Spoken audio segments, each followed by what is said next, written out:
వీడనున్నాడు captain Hardik Pandya. తీవ్ర ఒత్తిడిలో ఉన్న హార్దిక్ పాండ్యా మరోవైపు వెన్ను గాయంతో కూడా బాధపడుతున్నాడు. ప్లే ఆఫ్ ఆశలు గల్లంతన వెంటనే తాను టీంలో ఉండలేనని మేనేజ్మెంట్కి చెప్పేశాడు పాండ్యా. కొద్ది రోజులుగా టీం తీరుపైన కూడా హార్దిక్ పాండ్యా అసంతృప్తిగా ఉన్నట్టు తెలుస్తుంది. హార్దిక్ పాండ్యాకు సహకరించని సీనియర్ ప్లేయర్లు గేమ్ స్టార్ట్ అయినప్పుడు ఒక స్ట్రాటజీని ఫాలో అవుదామంటూ కోచ్ అలాగే కెప్టెన్గా హార్దిక్ పాండ్యా ఇద్దరు కొంత ప్లానింగ్ చేసినా కూడా సీనియర్లు దానికి సహకరించలేదు. దానివల్లే మ్యాచెస్ ఓడిపోయామంటూ సెన్సేషనల్ కామెంట్స్ కూడా ఆయన చేశాడు. ఈ సీజన్లో మొత్తంగా 9వ స్థానంలో ముంబై ఇండియన్స్ నిలిచింది. అంటే ఆఖరి నుంచి 2వ స్థానం. 14 మ్యాచ్లు ఆడితే 14 మ్యాచ్ల్లో కేవలం 4 మ్యాచ్ల్లో మాత్రమే ముంబై ఇండియన్స్ గెలుపొందింది. ఈ సీజన్లో కెప్టెన్గా ఫెయిల్ అయ్యాడు హార్దిక్ పాండ్యా. ఒక ప్లేయర్గా కూడా ఫెయిల్ అయ్యాడు. 2024లో ముంబై ఇండియన్స్ కెప్టెన్గా బాధ్యతలు తీసుకున్నాడు హార్దిక్ పాండ్యా. 2024లో టేబుల్లో చివరి స్థానం. ఈసారి టేబుల్లో చివరి స్థానం నుంచి ఒక స్థానం ఎక్కువ అని చెప్పొచ్చు. అంతే. 2025లో ఏం జరిగింది? క్వాలిఫైయర్ 2 వరకు ముంబై ఇండియన్స్ చేరుకుంది. కానీ ఈ సీజన్లో మళ్ళీ ఒక ఫ్లాప్ షోనే ప్రదర్శించింది అంటూ విమర్శలు వెలగక్కుతున్నారు. ఆ విమర్శలన్నింటికి ఆ ప్రెషర్ని తీసుకుంటూ తాను ఆ టీంకి ప్రస్తుతానికి కెప్టెన్గా ఉండలేను ఇంకా అంటూ ఆ పొజిషన్ని వీడిపోబోతున్నట్టు మేనేజ్మెంట్కి ఇన్ఫామ్ చేశాడు.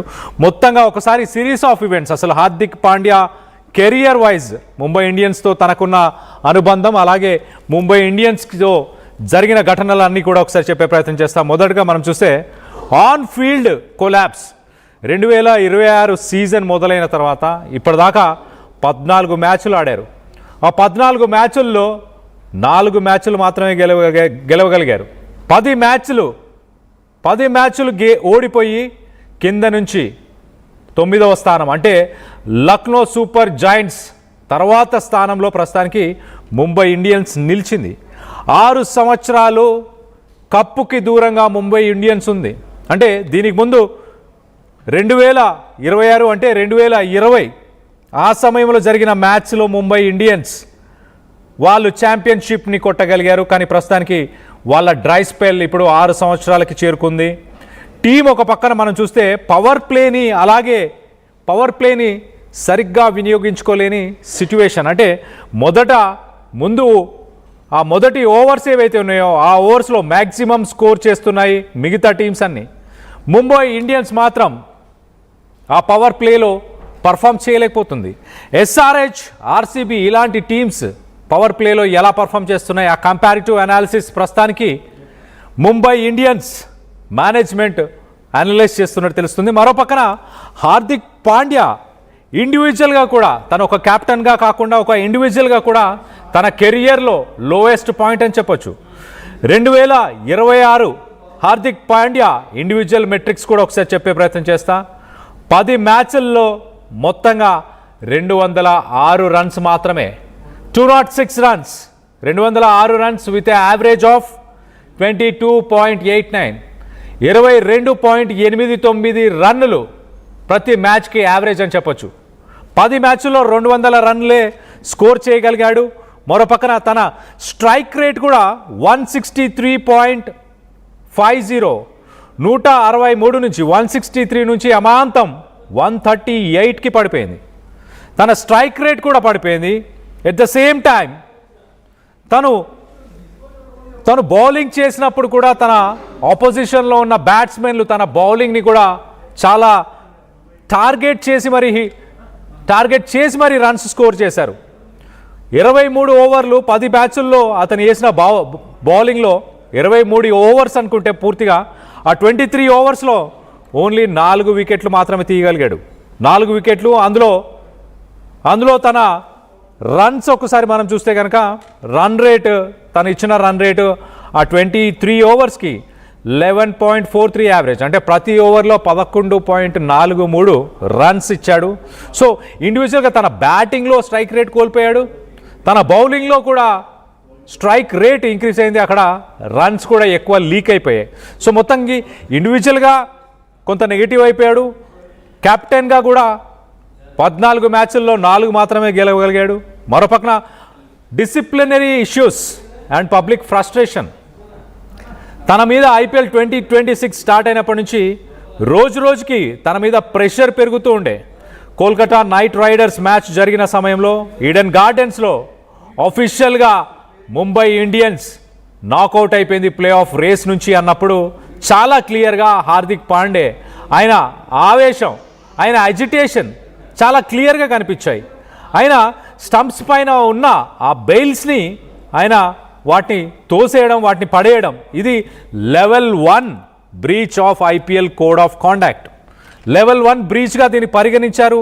అబ్యూస్ ఆఫ్ క్రికెట్ ఎక్విప్మెంట్గా దీన్ని పరిగణించారు. తనకి ఫైన్ వేయడం జరిగింది. ఫైన్తో పాటు ఒక డీమెరిట్ పాయింట్, తనకు ఒక పాయింట్ని కూడా డీమెరిట్ పాయింట్ని వేయడం జరిగింది. నెక్స్ట్ మ్యాచ్లో మనం చూస్తే నెక్స్ట్ మ్యాచ్లో తాను ఓడిపోయిన తర్వాత నెక్స్ట్ మ్యాచ్లో తన ప్లేయర్స్ వల్లే ఈ మ్యాచ్ని కోల్పోయామంటూ ఆ ప్లేయర్స్ పైన నిందని మోపాడు.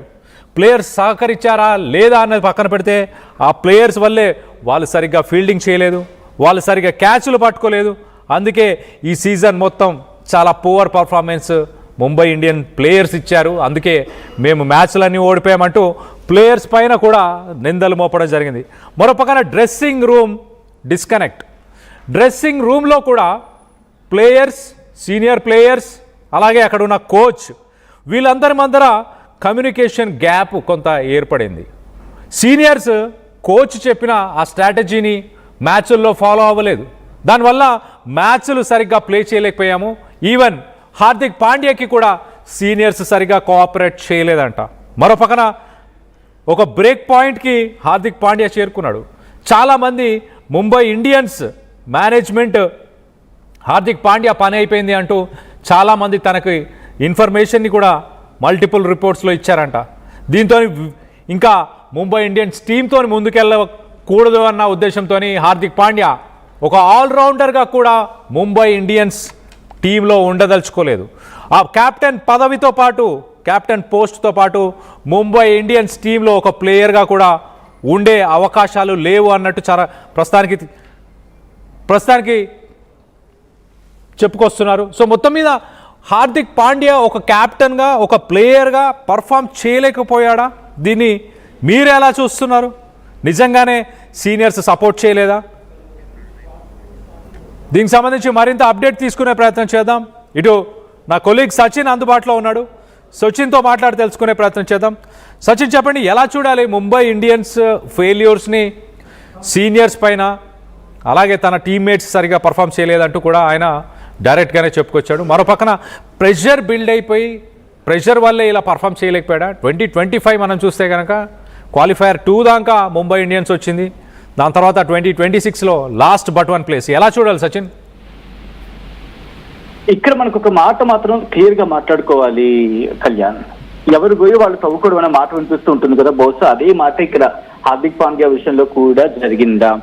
ఎందుకంటే గుజరాత్ టైటాన్స్ కి అంత గ్రేట్ సక్సెస్ ఇచ్చిన హార్దిక్ పాండ్యా అదే అంశాన్ని బేస్ చేసుకొని ఇటు ముంబై ఇండియన్స్ తీసుకోవడం జరిగింది. వచ్చిన తర్వాత చాలా ఇబ్బంది పడ్డాడు, ఎందుకంటే చాలా క్రిటిసిజం ఎదుర్కొన్నాడు. అఫ్ కోర్స్ ఒకనొక టైంలో ఏకంగా కంటతడి పెట్టుకున్నంత పరిస్థితికి వెళ్ళిపోయిన తర్వాత భరించింది. ఇన్ఫాక్ట్ అటువంటి సిచ్యువేషన్ లో కూడా రోహిత్ ని పక్కన పెట్టి, అంటే ముంబై ఇండియన్స్ కి కూడా తెలుసు రోహిత్ ని పక్కన పెట్టి వేరే వాళ్ళు ఏమైనా తీసుకొస్తే కనుక ఫ్యాన్స్ ఎస్పెషల్లీ రోహిత్ మళ్ళీ ఎక్కడ యాక్సెప్ట్ చేయరని చెప్పి తీసుకొచ్చిన తర్వాత ఫేస్ ఆఫ్ గా రోహిత్ ని ఉంచకపోయినా బ్యాక్ హ్యాండ్ లో హార్దిక్ పాండ్యా ఉండి నడిపించుంటే బాగున్నాం. కానీ ఆ టైంలో సోషల్ మీడియా వేదిక వినిపించిన the very first dialogue over action, Hardik Pandya over action అనే మాట వినిపించింది. అండ్ దీని తర్వాత హార్దిక్ పాండ్యా అంటే ఇక్కడ నేను కంపారిజన్ చేయాల్సి వస్తే మళ్ళీ సిఎస్కేతో కంపేర్ చేయొచ్చు. ఎందుకంటే అక్కడ కూడా ధోని లేకపోయినా, ధోని క్యాప్టెన్సీ లేకపోయినా, జడేజా కావచ్చు లేకపోతే రుతురాజ్ గాయక్వాడ్ అనుకుంటా, subject the correction here again. So ఇలా ఉన్న వాళ్ళు ఫేస్ ఆఫ్ గా లేరు. ధోని ఇచ్చిన సజెషన్స్ ని, ధోని సీనియారిటీని బేస్ చేసుకొని, సీనియారిటీ అంటే నేను ప్లేయర్ గా మాట్లాడట్లే, కెప్టెన్ గా ఒక పర్ఫార్మెన్స్ ఇచ్చినా లేకపోతే కెప్టెన్ గా ఒక డైరెక్షన్ చూపించిన